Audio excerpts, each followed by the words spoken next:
than 1 month before 9/11. I was angry about it. My dad had worked a few blocks south of the World Trade Center. If we hadn't moved, I would have spent the day worrying if my father was still alive. In June 2001, Ziad Jarrah, one of the hijackers of United Flight 93, started training martial arts Bert Rodriguez. Rodriguez began the first lesson by waving his fist in front of Jarrah's face. Jarrah smiled with embarrassment and confusion. He didn't know how to react when someone confronted you violently with a pointed knife. My name is Yana Bukola. I was in Moscow when I saw the towers fall. I'd always worried about a terrorist attack happening to my parents. We thought America was the last safe place on earth.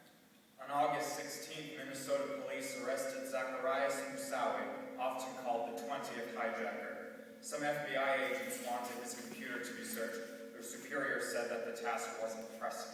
I think September 11th was a tragedy that our leaders made into another tragedy. The terrorists were guided by a manual with specific advice about footwear. Tie your laces very tightly and wear socks to make sure that your shoes fit snugly on your feet. 2 weeks after the attack, 2/3 of Americans said they would give up some of their civil liberties in exchange for greater security. After the attacks, President Bush told us to go shopping. At 9:03 a.m., Stanley Kramer looked out his window on the 81st floor of the South Tower. He saw an airplane wing coming towards him with the letters U and A clearly visible. He took the moment to pray. The right wing tilted up slightly. Stanley Kramer survived 9/11. The collapse of the Twin Towers registered as an earthquake 2 miles away. A man in a red bandana kept coming back upstairs to help people. He was a natural leader. Everyone who could stand now, he said. People listened. We now know his name as well as Crowley. On September 12th, Parisian newspaper Le Monde ran the headline, Nous sommes tous Américains. We are all Americans. At approximately 9:57 a.m., Todd Wiener led an assault on the hijackers of Flight 93. Are you guys ready? He asked. Okay, let's roll. Pastry chef Roberto Hernandez worked at Windows on the World. He was a father of 3 and grandfather of 2. He was photographed leaping from the 106th floor of the North Tower. I try not to think about his falling, his manner of death. I just think about the fact that he existed. At all, ever. That he baked cookies, cupcakes, muffins, birthday cakes for his family on his days off.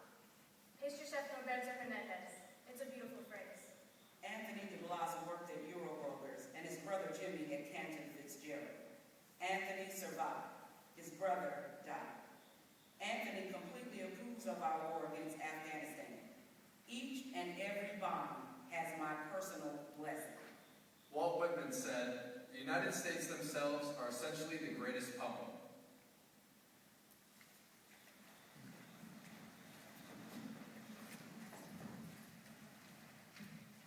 After the attacks, many people turned to poetry to try to find a language for their grief. This poem, by Adam Zagajusi, written years before the attacks, was published on the back page of The New Yorker on September 24, 2001.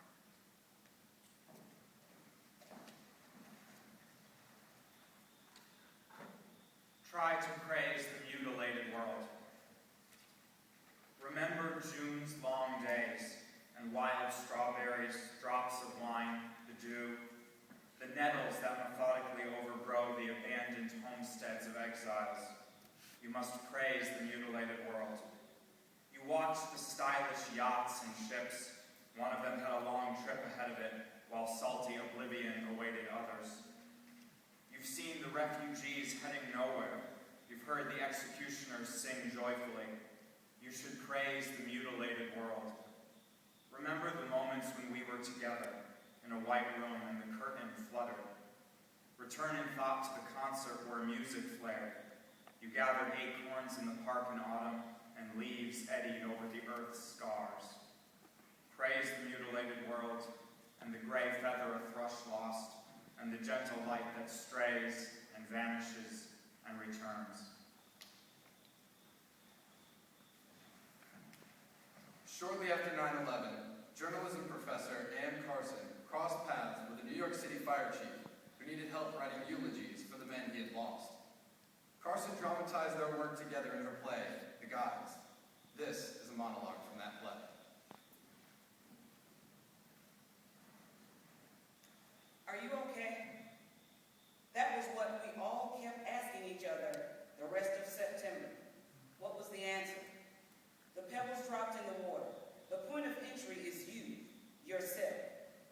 present at Ground Zero and wounded, suffocated, or covered in white ash? No? I guess you're okay. The first ring around the bell. Is your family okay? Did you lose someone in the towers or on the plains? The next ripple. Friends. Are your people okay? Next ripple. If someone died in the towers that you had dinner with once and thought was a really nice person, are you okay? Next, if you look at a flyer of a missing person in the subway and you start to lose it, are you okay? If all the flyers are gone one day, then they're gone. Are you okay? Is anyone okay? The first week I bought a coffee at Starbucks on my way to work, and the guy at the counter handed me my cup and said, "Here's your change. God bless America." And I took a breath and said, "Are your people okay?" And he said, "Only 2 missing. Only 2. And I said, "I hope you can find comfort." Only people from Oklahoma, where I'm from, talk to servers in coffee shops. But at least there you can say God bless. Here, you don't know if they have a God, or if you have a God, or if anybody has a God that wants the same thing. Are you okay?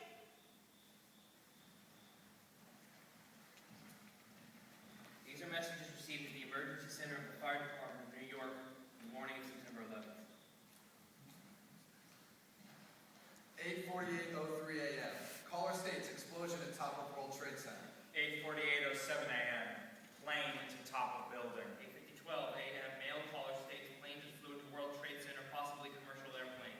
8:22 a.m. Female caller states World Trade Center exploded. 8:52:53 a.m. Female caller states big hole in right side. 8:53:28 a.m. Male caller states someone falling off building. 9:03:11 a.m. Male caller wants to know how to get out of the building. 9:04:14 a.m. Male caller states people trapped on 104th floor, back room, 35 to 40 people. 9:04:24 a.m. Male caller states, trapped on 22nd floor, hole in the floor, smoke coming in, can't breathe. Male caller states he will smash window. 9:04:50 a.m. Male caller states 103rd floor. Can't get out. Floor on fire. People getting sick. 9:05:03 a.m. Police helicopter reports air sea number 14, people falling out of the building. 9:07:51 a.m. Second plane hit second building. Unknown extent of injuries. 9:08:02 a.m. Female caller screaming. 9:08:15 a.m. Female caller states World Trade Center in flames. States fire department has to put it out. 9:14 a.m. Male caller states from the second tower that people are jumping out of a huge hole in the side of the building. Probably no one catching them. 9:14:52 a.m. Female caller states from the 100th floor, unable to speak. 9:17:20 a.m. Male caller states he can't get out. 9:24:54 a.m. Male caller states stairwell on 105th floor collapsing. 9:47:23 a.m. Man waving jacket. Man just jumped. 9:49:21 a.m. 20 people on top waving. They are alive. Please send help. 9:54:36 a.m. Male caller hears people crying. America is a nation of immigrants. Yana Berekova is one of them. She was living in Moscow in 2001.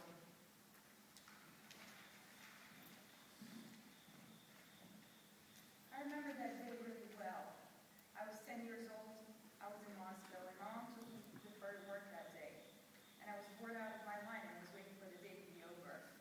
She was working in an American company at the time. The room was full of people from all over the world. They were all chatting and loud. Large TV screen on the wall was broadcasting CNN. Suddenly, the images of World Trade Center appeared. First, nobody paid attention to it. Then people started noticing. The room went silent.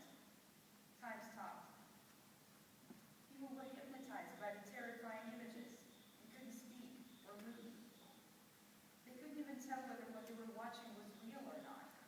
It was CNN, but the scale of what was happening on the screen was too big, too impossible to believe. Then a striking realization hit. The time and noise came back. I looked around. People were paralyzed with fear. A few New Yorkers in the room were shaking in horror, trying to call somebody on the phone. For the next 2 weeks, the images of the attack were everywhere,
doors opened to the 90th floor.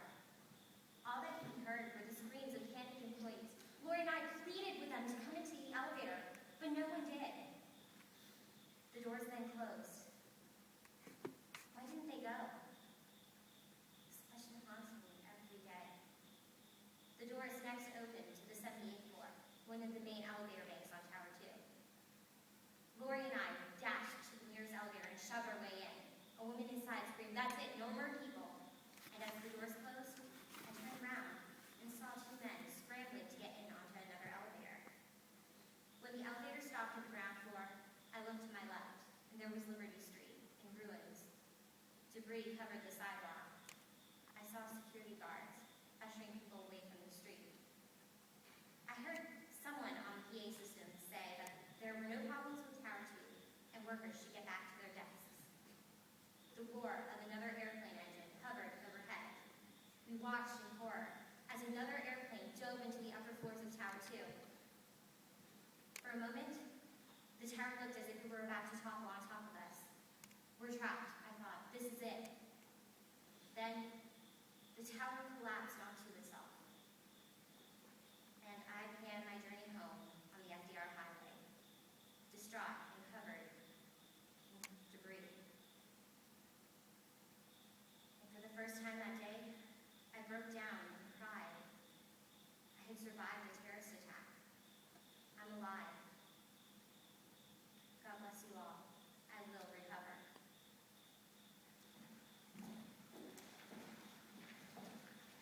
The New York Times Portrait of Grief Project is an unprecedented documentation of the lives lost during the attack. More than obituaries, these are detailed profiles that capture the personalities of those whose lives were cut short on 9/11.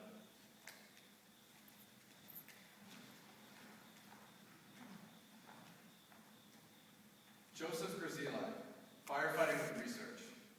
Around the firehouse, they called him Joe Knows.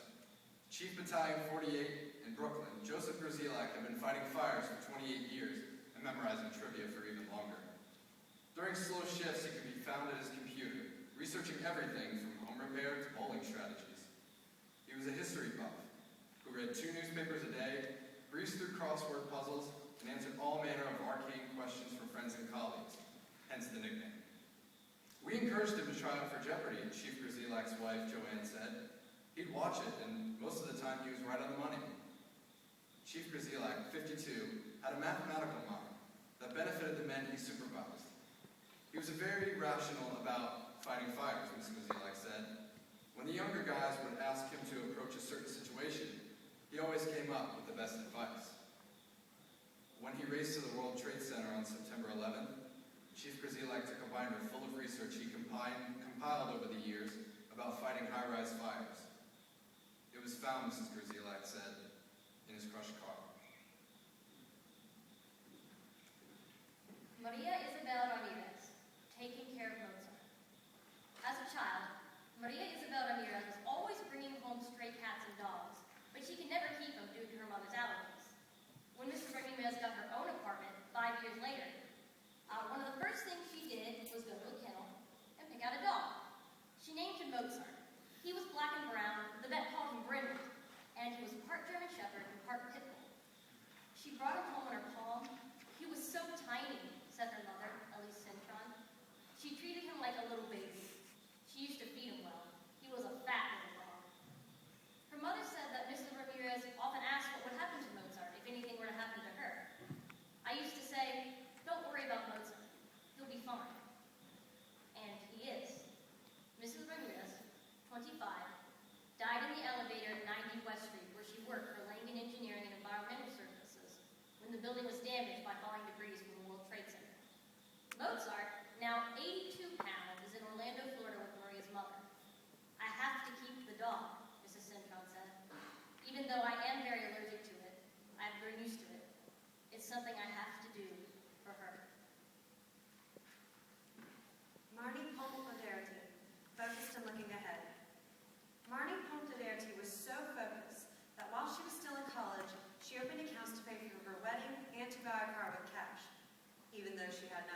younger sister threw herself into a series of hobbies, from needlepoint to painting to gardening, and she delighted in researching amusing information and emailing her findings. From the time she was 2 and learned to talk, she never shut up, Mr. Pont said. Personally or professionally, she'd tell you every single thing. She always made it interesting. Christopher C. Amoroso, a letter to Sophia Rose. The other night, after Sophia Rose Amoroso had her bath, she looked at her tiny hands wrinkled from the bathwater and told her mother Jamie, "I have Daddy's fingers." Her father, Christopher C. Amoroso, used to tell his wife that his 2 favorite things in the world were taking their 19-month-old baby for a walk and bathing her, and he'd wiggle his wrinkly finger at Sophia Rose. The baby is too young to understand that her father, 29, a Port Authority police officer, died when he went back into the World Trade Center's North Tower after leading a group of people to safety. She will not remember the thousands of people, including hundreds of police officers, that spilled out of Our Lady of the Star Sea Church in Staten Island for his memorial service. But she will always have the letter he wrote her when she was 10 weeks old. Sometimes it makes me cry, as I am overwhelmed by the joy I've been given by you and your mother. I want you to know that I consider myself to be the luckiest man to ever walk the face of this earth. If anything were to happen to me, I could honestly say I've known true love and happiness in my life. I've known that because of your mother, and now you.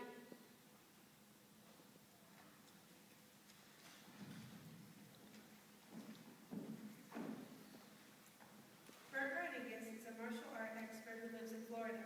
He trains Ziad Jarrah, a hijacker of United Flight 93, in kickboxing. They spend 18 hours fighting and sparring and talking about God and life. Rodriguez is not ashamed for having helped a terrorist. He was interviewed by the German news magazine Der Spiegel in late 2001. The following words are all quotations from that interview. His bizarre, violent remarks present a shocking American voice on 9/11.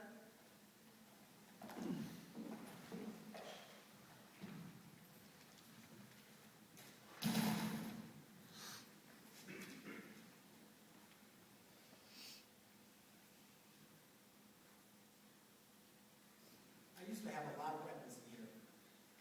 Knives, daggers, maces, clubs, snakes too. A rattlesnake, a cobra. I used to dare people to put their hand in and grab a snake by his head. Once you have it there, you own it. You can't do anything to you. It's all about overcoming your fears. That's what I teach. You don't lose against an opponent.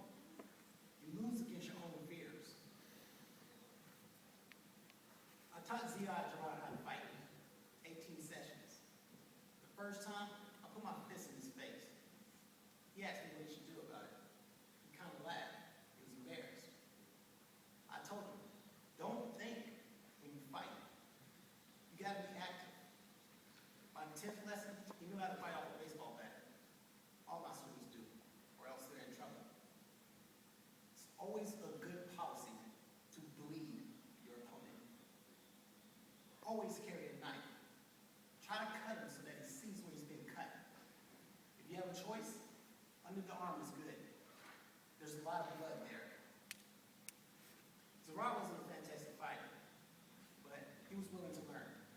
I respect him for that. I respect him now. Those guys had a cause. Those terrorists weren't cowards. That's nonsense.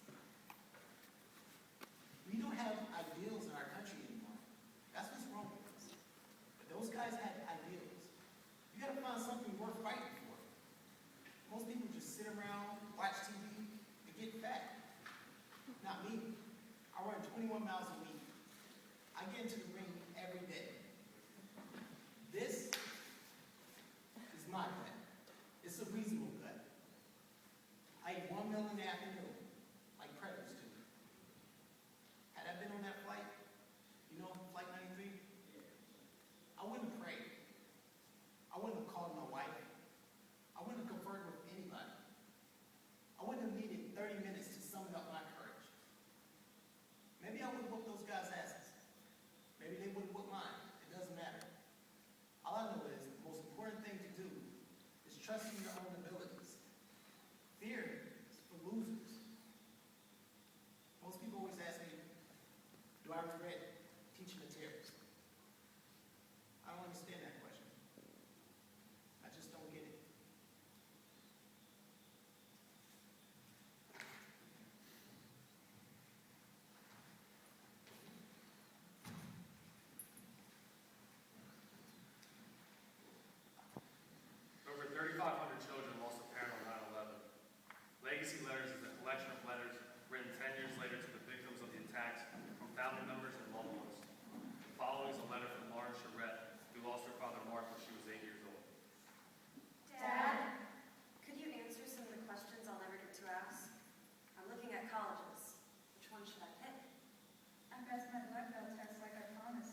you know, learn how to start a campfire.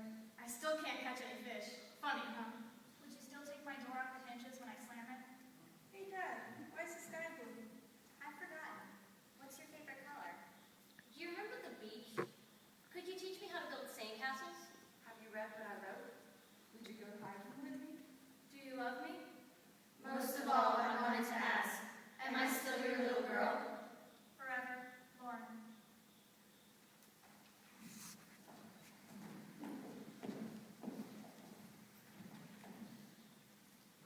Sitting down for math, I got my pencils ready. I was ready for this test today. Then the announcement came over the intercom. My mom was picking me up early. But I had a test, and as a 9-year-old perfectionist, that made me mad. I ran to the car and complained to my mom. I really wanted to take that test. And she said, "Didn't they tell you?" Turning on the radio.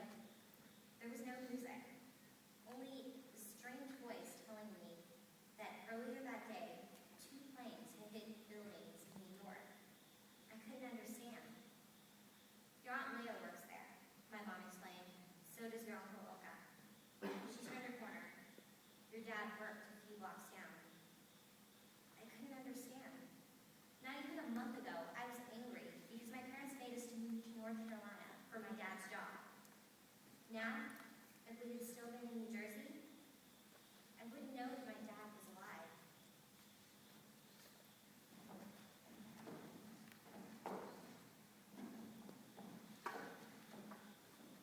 This is a poem by John Donne. Death, be not proud, though some have called thee mighty and dreadful, for thou art not so. And those whom thou think thou dost overthrow, die not, poor death, nor yet canst thou kill me. From rest and sleep, which but thy pictures be, much pleasure, then from thee much more must flow. And soonest our best men with thee do go, rest of their bones and souls delivering. Thou art slave to fate, chance, kings, and desperate men, and dost with poison, war, and sickness dwell. And poppy and charms can make us sleep as well and better than thy stroke. Why swellest thou then? One short sleep past, we wake eternally, and death shall be no more. Death, thou shalt die.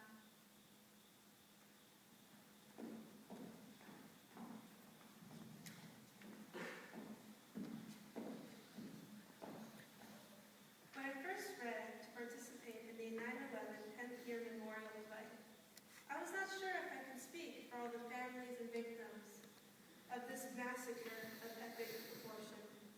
However, I can say where I was and the significance behind that for me and my family. My mom was driving me to school. The day was sunny, bright, just perfect. We were listening to our usual radio station until the music stopped. The DJ came out, saying there had been a horrible accident at the World Trade Center.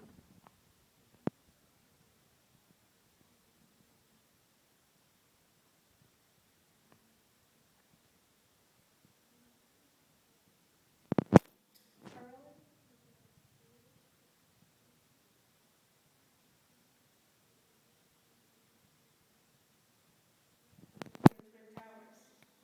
Luckily for my father, he was home on that day. My uncle was also lucky, for he was running late to go to work downtown. Surfacing from the subway, parts of the airplane fell within feet of him. Others, of course, were not so lucky. School was canceled for the remainder of the week. My sister and I stayed glued on the TV for weeks to come, looking at images that had forever changed the way we would live from then on.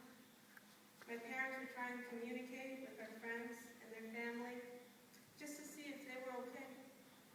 It was pure chaos. My heart was broken to see all these people who have lost their lives in an act of such evil and hatred. The emotions of the images of people looking for their loved ones in the rubble have forever been marked in my heart for now and forever. As a New Yorker and as an American, I can never forget. As Americans, we can never forget.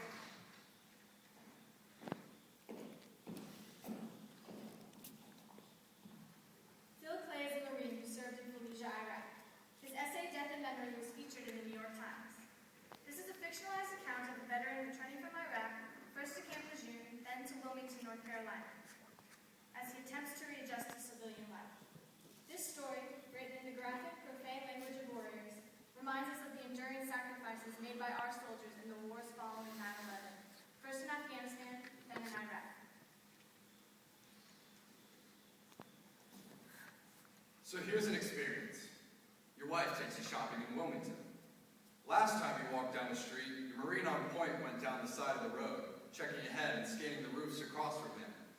The Marine behind him checks the windows on the top levels of the buildings. The Marine behind him gets the windows a little lower, and so on down until your guys have the street level covered, and the Marine in the back has the rear. In Wilmington, you don't have a squad. You don't have a battle buddy. You don't even have a weapon. You struggle 10 times checking it, and it's not there.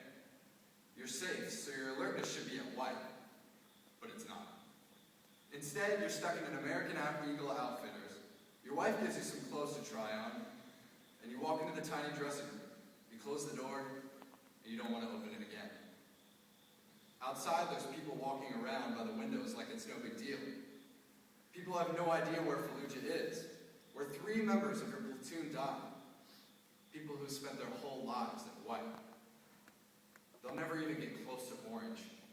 You can't till the first time you're in a firefight, or the first time an IED goes off that you missed, and you realize that everybody's life depends on you not fucking up. And you depend on them. Some guys go straight to red. They stay like that for a while, and then they crash. Go down past white, down to whatever is lower than I don't fucking care if I die. Most everybody else stays orange all the time. Here's what orange is. You don't see or hear like you used to. Your brain chemistry changes. You take in every piece of the environment, everything. I could spot a dime in the street 20 yards away. I had an antenna out that reached right down the block. It's hard to even remember exactly what that felt like. I think you take in too much information to store, so you just forget. Free up brain space to take in everything about the next moment that might keep you alive. And then you forget that moment too, and focus on the next, and the next, and the next for 7 months. So that's orange. And then you go shopping in Wilmington, unarmed, and you think you can get back down to white? It'll be a long fucking time before you get back down to white.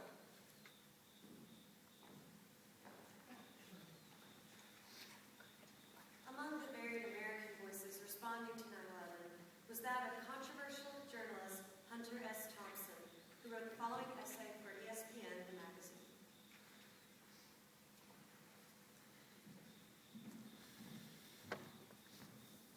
Fear and loathing in America. It was just after the dawn in Woody Creek, Colorado, when the first plane hit the World Trade Center in New York City. And as usual, I was writing about sports, but not for long. Football suddenly seemed irrelevant compared to the scenes of destruction and utter devastation coming out of New York on TV. Even ESPN was broadcasting war news. It was the worst disaster in the history of the United States, including Pearl Harbor, the San Francisco earthquake, and probably the Battle of Antietam in 1862 when 23,000 were slaughtered in one day. And it was not even bombs that caused this massive damage. No nuclear missiles were launched from any foreign soil. No enemy bombers flew over New York and Washington to rain death on innocent Americans. No. It was 4 commercial jetliners. The towers are gone now, reduced to bloody rubble, along with all hopes for peace in our time in the United States or any other country. Make no mistake about it, we are at war now with somebody, and we will stay at war with that mysterious enemy for the rest of our lives. It will be a religious war, a sort of Christian jihad, fueled by religious hatred and led by merciless fanatics on both sides. It will be guerrilla warfare on a global scale, with no front lines and no identifiable enemy. We are going to punish somebody for this attack, and just who or what will be blown to smithereens for it is hard to say. Maybe Afghanistan, maybe Pakistan or Iraq, or possibly all 3 at once. Who knows? This is going to be a very expensive war, and victory is not guaranteed for anyone, and certainly not for anyone as baffled as George W. Bush,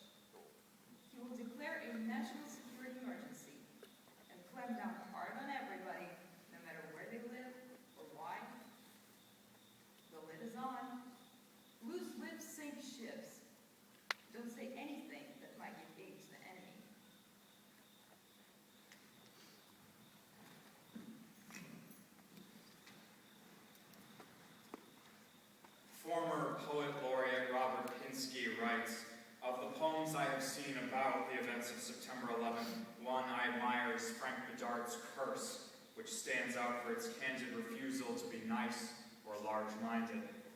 The poem is a curse upon the perpetrators, the punishment being full consciousness of the sin.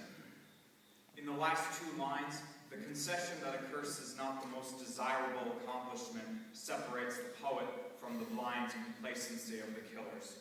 Here now is that poem. May breath for a dead moment cease, as jerking your head upward you hear, as if in slow motion, floor collapse evenly upon floor, as 110 floors descend upon you. May what you have made descend upon you. May the listening ears of your victims, their eyes, their breath enter you, and eat like acid the bubble of rectitude that allowed you breath.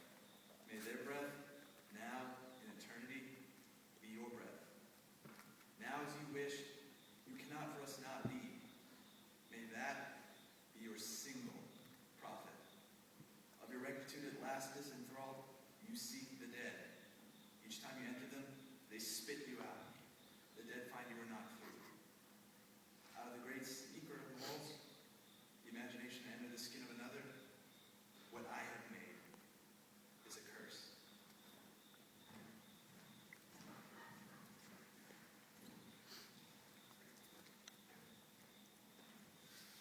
As September 11th passed into September 12th, rescue efforts at the World Trade Center gave way to cleanup efforts at what the media dubbed Ground Zero, though cleanup crews would simply refer to it as the pie. New York City Mayor Rudy Giuliani vowed, "We are going to rebuild. We're going to be stronger than we were before. I want the people of New York to be an example to the rest of the country and the rest of the world that terrorism can't stop us." As cleanup went on, though, the dead needed to be mourned. Over 400 firefighters, paramedics, and police officers died that day in New York. Here is the final monologue from the guys, honoring one of those firefighters.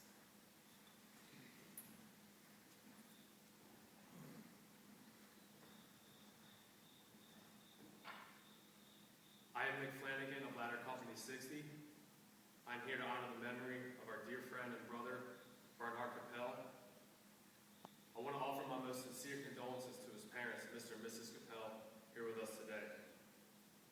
I hope that these few words can give you some sense of how much we thought of Barney and of the light that he brought into our lives. What can I tell you about Barney? He lifted your heart. He had an unstoppable sense of humor. He was fun. He had a happy laugh. It rose out of him and took you along. For Barney, humor was as natural as breathing. But Barney also had an art, the metalworker's art. He recuperated things. There was nothing that he loved more than fatigue metal. Barney was a genius with metal. He could weld it, bend it, bolt it, drill it, you name it. And then he brought in creativity. He noticed something around the firehouse that didn't work very well, something that we just took for granted. And he'd think of a solution, like the huge generator, the Hearst tool that's mounted on the rig for car accidents. One day, Barney builds us a specially designed hand truck that fits right into the compartment. He saw something before we even defined the problem. That's the kind of guy he was. We depend on our tools. They're all important. When answering a call, sometimes you break through metal, sometimes wood. You need different tools. When answering an alarm, every tool counts. But it is also how you use your tools. Barney set up his own workshop in the firehouse, and it is a thing of beauty. A tool for everything and every tool in its place. Barney built that workbench himself and bolted it to the floor. I can tell you that workbench isn't going anywhere. If Barney built it, he built it well. Meticulous.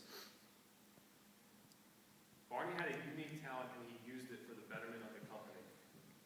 Here was a guy who worked magic with his hands, respected his tools, and respected his job. The department can't ask any more than that. And yet he brought us so much more.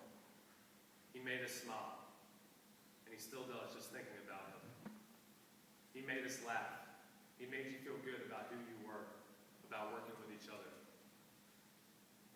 But trust Barney to leave us something more earthly too. His careful hands built things to last. The tools that he built for us are still in the firehouse and we use them every day. They're with us. They're anchored. They're welded. They're bolted. They're grounding us. And every time we touch them, we are grateful that we could share his light.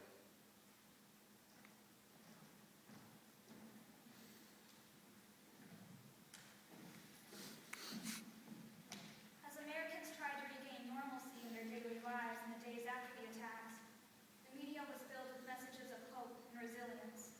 Here is what Jon Stewart said to the nation on September 20th, 2001.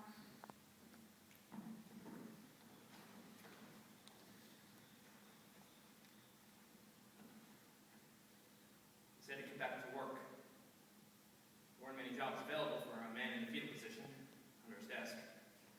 So I come back here. And I don't see it as a burden at all. I see it as a privilege. Even the idea that we can sit in the back of the country and make wisecracks, which is really what we do. We sit in the back and throw spitballs, but never forgetting the fact that this is a country that allows for open satire. And I know that sounds basic, but that is really what this situation is all about. It's the difference between closed and open. It's the difference between free and burden. And we don't take that for granted here by any stretch of the imagination. But the main reason I wanted to speak tonight is not to tell you about all the incredibly brave people that are in New York and in Washington and all around the country. But we've had an unendurable pain here. And I just wanted to tell you all why I grieve, but why I don't despair. One of my first memories is of Martin Luther King being shot. I was 5, and he was shot, and this is what I remember about it. I was in school in Trenton, and they shut off all the lights, and we got to sit under our desks, which we thought was really cool. And they gave us cottage cheese, which was a cold lunch because there was rioting, but we didn't know that. We just thought, my God, we can sit under our desks and eat cottage cheese. And that's what I remember about it. And that was a tremendous test of this country's fabric. And this country has had many tests before that and after that. And the reason I don't despair is because this attack happened. It's not a dream. But the aftermath of it, the recovery, is a dream realized. And that is Martin Luther King's dream. Whatever barriers we've put up are gone, even if it's just momentary. And we're judging people not by the color of their skin, but by the content of their character. And all this talk about these guys are criminal masterminds and they've gotten together and their extraordinary guile and their wit and their skill, it's a lie. Any fool can blow something up. Any fool can destroy. But you see these guys, these firefighters, these policemen, and people from all over the country, literally with buckets, rebuilding. That's extraordinary. And that's why we've already won. It's light. It's democracy. We've already won. They can't shut that down. They live in chaos. And chaos, it can't sustain itself. It never could. It's too easy and it's too unsatisfying. The view from my apartment, it was the World Trade Center. And now it's gone. And they attacked it. This symbol of American ingenuity and strength and imagination and commerce and labor, and it's gone. You know what the view is now? Statue of Liberty. The view from the south of Manhattan is the Statue of Liberty. You can't beat that.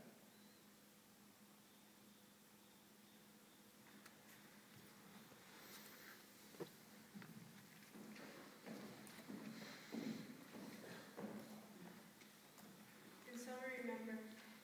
9/11 goes on. We shall never forget. Behind me is a picture of a pear tree. It's a Calvary pear tree. This tree stood between the two towers up until September 11, 2001. During the attack, it was burnt to a stump, but it was still alive. It was driven to Arthur Rock Nursery in the Bronx, where it was nursed back to health.